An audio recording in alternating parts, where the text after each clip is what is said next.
Olá, pessoal! Sejam muito bem-vindos a mais um episódio do BRM News, a sua curadoria diária de notícias sobre os mercados regionais brasileiros, que integra todo o ecossistema da BRM Podcasts. Eu sou o João Vitor e hoje eu tô aqui com o meu amigo Renan. Olá, João. Olá para quem nos acompanha. Sejam muito bem-vindos a mais um episódio. Essa semana um pouco mais curta, né, João? Amanhã, feriado no Brasil, mas a gente, como de costume aqui, para trazer as notícias mais relevantes dos mercados regionais. E na pauta de hoje, a gente tem um crescimento de 1,2% da economia capixaba, impulsionado pelo setor da pecuária, a concessão bilionária de saneamento do Espírito Santo, os impactos dos vetos derrubados pelo Congresso na conta de luz e as disputas políticas que movimentam o cenário rumo a 2026, João. Bom, Renan, e começando a falar aqui sobre o Espírito Santo, a atividade econômica no estado cresceu 1,2% nos últimos 12 meses, puxada principalmente pela agropecuária, que subiu 5,5%, em comparação com serviços, que teve uma alta de 2,4%. Esses dados eles foram publicados pela Findes aqui do estado.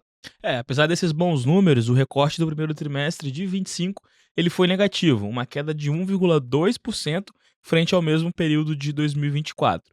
A agropecuária recuou 3,7% e a indústria caiu 6,8%. Só o setor de serviços conseguiu crescer, com destaque para transporte e comércio. E além disso, Renan, um outro destaque positivo vem da pecuária, com um avanço de 3,2% no período, principalmente representado por suínos, aves e ovos. Além disso, agora do campo negativo, a lavoura sofreu com a bienalidade do café arábica, que além de quedas da pimenta do reino, milho, tomate e outros cultivos que também declinaram nesse período. Legal, João. E ontem foi um dia histórico para o nosso estado na Bolsa de Valores, principalmente para o setor de saneamento. A Bolsa sediou o leilão que concedeu o saneamento de 43 municípios capixabas, incluindo a capital Vitória. A espanhola Acciona e a sul-coreana GS Inima venceram a disputa em dois blocos que somam mais de 7 bilhões de reais em investimento. E olhando um pouco mais no detalhe esses blocos que foram feitos no leilão, o lote A, que contemplava 35 cidades do estado, foi arrematado pela GS Inima com um deságio de 25%, e já o lote B, que contempla 8 municípios, ficou com a Acciona, que oferece um desconto de quase 14%. Segundo o governador do estado, né, Renato Casagrande, a tarifa do cidadão na ponta final não será impactada.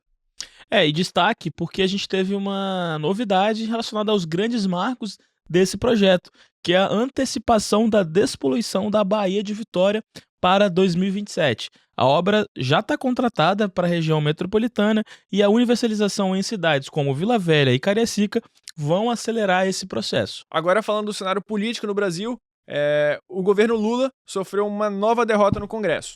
Os parlamentares derrubaram vetos a incentivos para fontes renováveis, como eólicas e PCHs, que podem gerar um custo adicional de até 197 bilhões na conta de luz até 2050, de acordo com dados da Abrace. A grande preocupação aqui está com a possível derrubada de veto às termoelétricas inflexíveis, o que pode representar um impacto ainda maior, cerca de 300 bilhões de reais na conta de luz até 2050.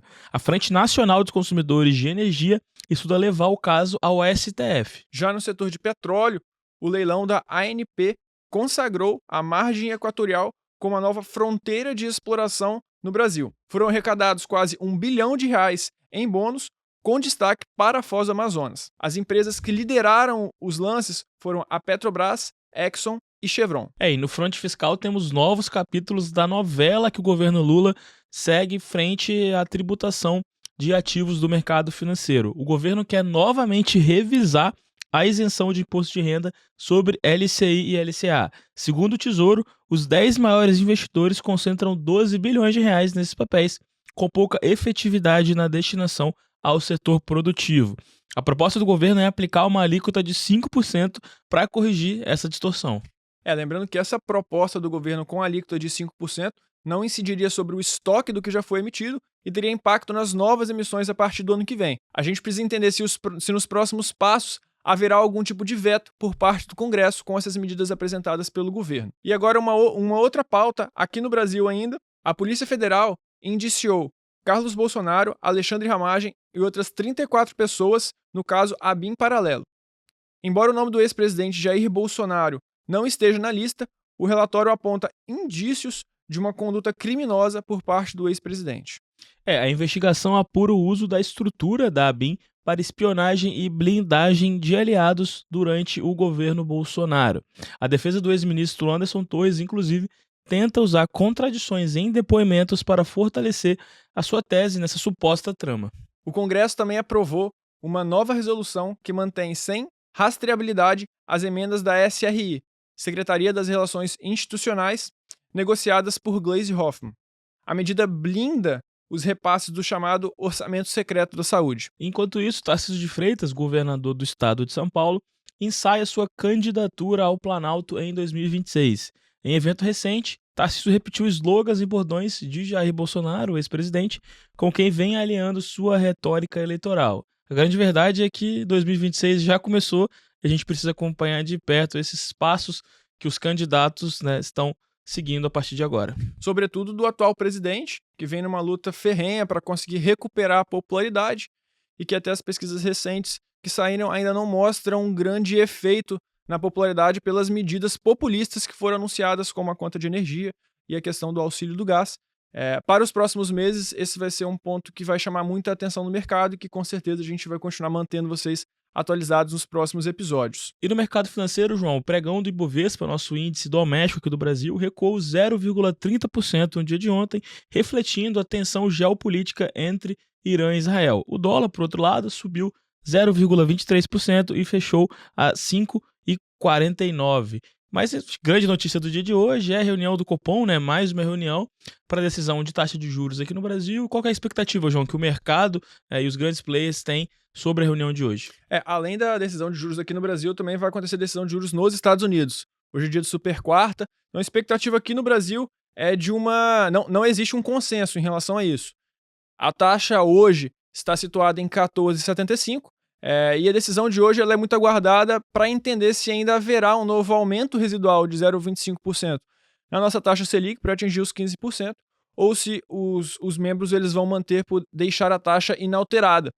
A grande questão é a sinalização também de como que vai ser essa retórica do Banco Central daqui para frente para assumir uma postura técnica, que é o que os agentes de mercado mais procuram entender, dado essa nova gestão do presidente indicado pelo Lula, pelo Galípolo. Já nos Estados Unidos, a expectativa é de uma manutenção da taxa de juros inalterada, na banda entre 4,25% e 4,5%, e um acompanhamento dos próximos dados de inflação para entender, eventualmente, quantos ciclos de corte a gente vai ter ainda até o final do ano. A expectativa hoje, pelo que a curva norte-americana precifica, são 2 a 3 cortes até dezembro, mas isso claramente vai depender de como que vai ser a escalada, inclusive, da tensão entre Irã e Israel, que a gente vem acompanhando recentemente e trouxe impacto direto no preço do petróleo, dado a importância que o Irã tem e, particularmente, o Estreito de Hormuz, que é onde passa 1/3 da produção industrial que faz fronteira com o Irã.